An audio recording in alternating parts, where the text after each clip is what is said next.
Ever been convicted of a crime? Yes. What was the crime of which you were convicted? Two counts, one soliciting prostitution and procuring a minor for prostitution. Você sabia que um dos homens mais poderosos do mundo construiu um império inteiro baseado em segredos? E que, quando esses segredos começaram a vir à tona, ele simplesmente morreu antes de falar? Durante anos, o nome Jeffrey Epstein circulou silenciosamente entre milionários, políticos e celebridades. Não em manchetes, não em jornais, mas em salas fechadas, jantares privados e voos que nunca apareciam nos registros oficiais. Epstein não era um ator famoso, não era um político eleito, e mesmo assim todos pareciam conhecê-lo. Ele surgia como um financista genial, alguém que administrava fortunas de bilionários. Mas havia algo errado desde o início.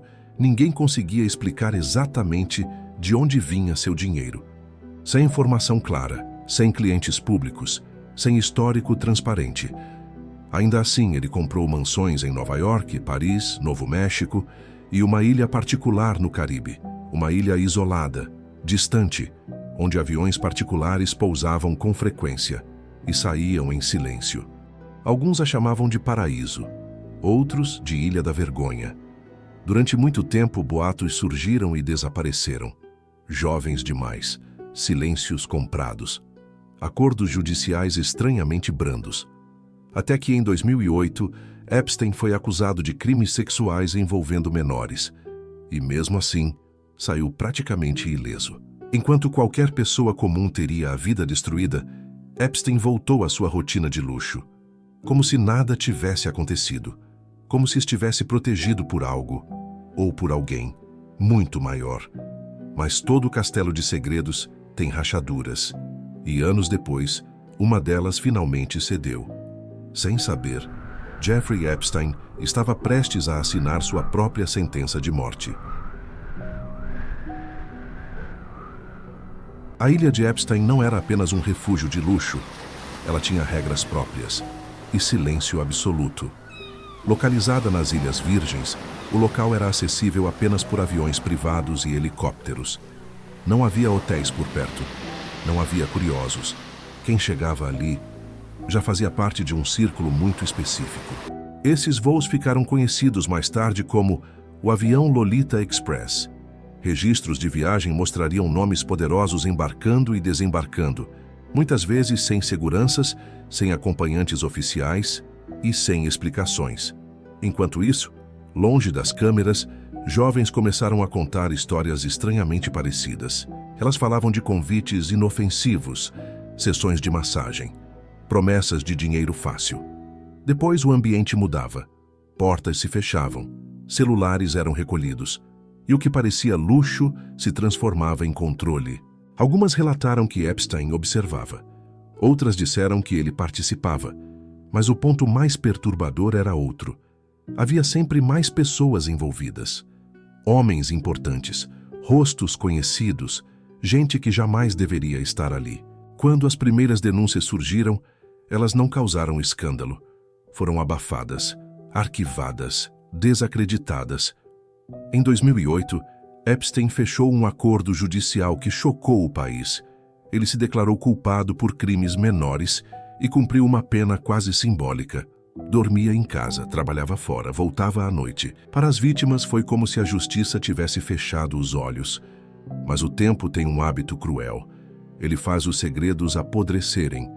Anos depois, novas vítimas apareceram, com mais detalhes, mais documentos, mais coragem. E dessa vez, o mundo começou a ouvir. Durante anos, o caso Epstein parecia enterrado. A justiça havia falhado, a mídia havia seguido em frente, e os nomes poderosos continuavam intocáveis. Mas em 2018, algo mudou. Jornalistas começaram a revisitar documentos esquecidos. Vítimas, agora adultas, decidiram falar novamente, não mais em silêncio, não mais sozinhas. Dessa vez elas tinham provas, registros de voos, e-mails, acordos judiciais obscuros e uma pergunta que ninguém conseguia responder. Como Epstein conseguiu tanta proteção por tanto tempo? A pressão pública cresceu.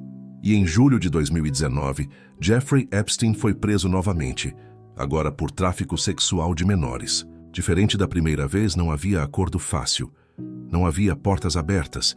Não havia favores imediatos. Epstein foi levado para uma prisão federal em Nova York. Ali, cercado por concreto, câmeras e vigilância constante, ele deixou de ser o homem intocável das ilhas privadas e passou a ser um risco para si mesmo e talvez para muitos outros. Documentos começaram a circular com mais intensidade. Nomes famosos surgiam em depoimentos, alguns confirmados, outros negados com pressa demais. Políticos, bilionários, figuras públicas que jamais haviam sido associadas a crimes daquele tipo. A pergunta deixou de ser o que Epstein fez e passou a ser quem mais sabia e quem ainda estava sendo protegido. Dentro da prisão, Epstein tentou liberdade sob fiança. Falhou. Tentou isolamento. Conseguiu parcialmente. E, segundo relatos, começou a agir como alguém que sabia que seu tempo estava acabando. Sem saber.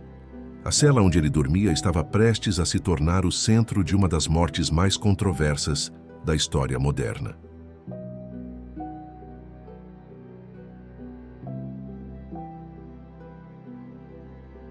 Na noite de 9 para 10 de agosto de 2019, Jeffrey Epstein estava sob vigilância especial. Pelo menos, era isso que deveria estar acontecendo. Ele havia sido retirado da ala comum e colocado em observação por risco de suicídio semanas antes. As regras eram claras: checagens regulares, companheiro de cela, câmeras funcionando, mas naquela noite, tudo falhou. O companheiro de cela foi removido. As câmeras pararam de gravar. E os guardas responsáveis adormeceram, ou disseram ter adormecido. Horas depois, Epstein foi encontrado morto em sua cela. A versão oficial foi rápida, direta e definitiva. Suicídio por enforcamento. Algo não encaixava. Especialistas apontaram fraturas no pescoço mais compatíveis com estrangulamento. As câmeras nunca apresentaram imagens daquela noite. Os registros das rondas estavam incompletos. E talvez o mais perturbador, o homem que poderia revelar nomes, esquemas e redes inteiras, morreu antes do julgamento, sem testemunho, sem delação, sem respostas. O mundo reagiu com descrença. Memes surgiram, teorias explodiram, e uma frase começou a circular com força inesperada. Epstein didn't kill himself. Não era só piada. Era suspeita coletiva, porque coincidências acontecem. Mas quando são muitas, deixam de ser coincidência. Naquela cela fria, não morreu apenas um homem. Morreu a chance de ouvir o que nunca deveria ter sido escondido.